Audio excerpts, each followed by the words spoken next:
श्री परमात्मने नमः।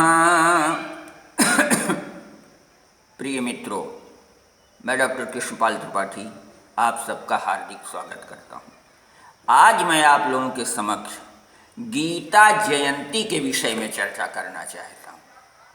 आप सब जानते हैं कि गीता सनातन धर्म का अत्यंत पुनीत ग्रंथ है।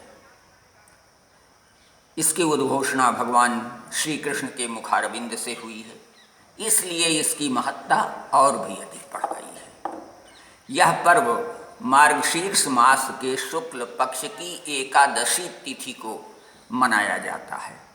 वस्तुतः जिसमें महाभारत का युद्ध आरंभ होने की स्थिति में था, दोनों पक्षों के योद्धा रण क्षेत्र में एकत्रित हुए।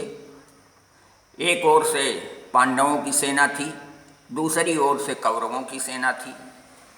पांडवों की सेना में अर्जुन रथ पर सवार होकर के युद्ध स्थल में पहुँचे। भगवान श्री कृष्ण सारथी का कार्य कर रहे थे।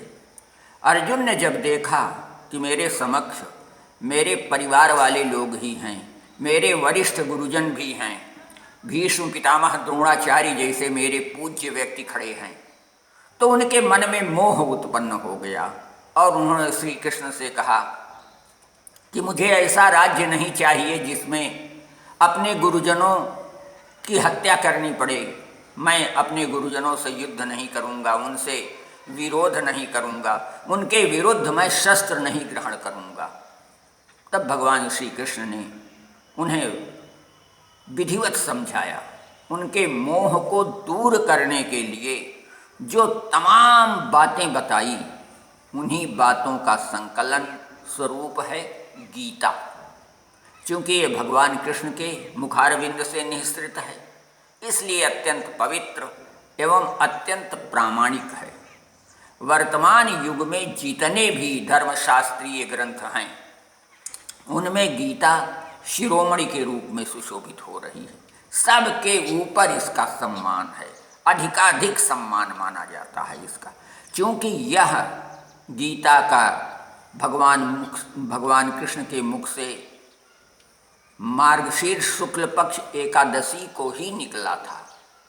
इसीलिए इस तिथि को गीता जयंती के रूप में मनाया जाता है। पूरे देश में ये जयंती बड़े धूमधाम से मनाई जाती है।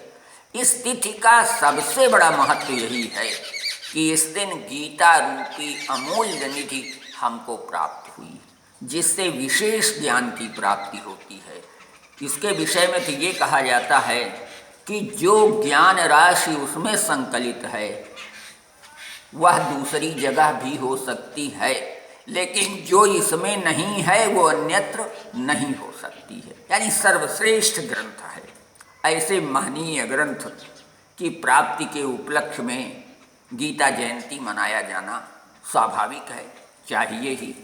जयंती मनाने के लिए प्रातः स्नान आदि करके एक बढ़िया सा मंडप सजाया जाए और उस मंडप के ऊपर गीता की पोथी रखी जाए, उस गीता का पूजन किया जाए।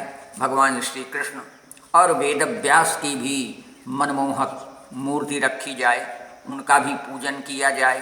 पूजनोपरांत हरे कृष्ण कृष्ण कृष्ण हरे हरे, इस प्रकार से दिव्य मंत्रों का उच्चारण किया जाए। हर्षोल्लास के साथ यह जयंती मनाई जाए। इससे भगवान श्री कृष्ण अत्यधिक प्रसन्न होते हैं और अपने भक्तों को शुभाशीष प्रदान करते हैं।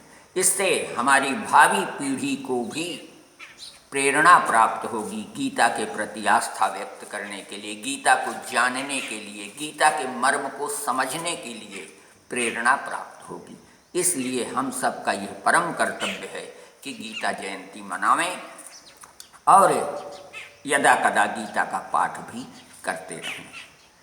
मित्रों, यदि ये सब बातें आपको अच्छी लग रही हों तो आप YouTube में अंग्रेजी में डॉक्टर कृष्णपाल त्रिपाठी सर्च कीजिए।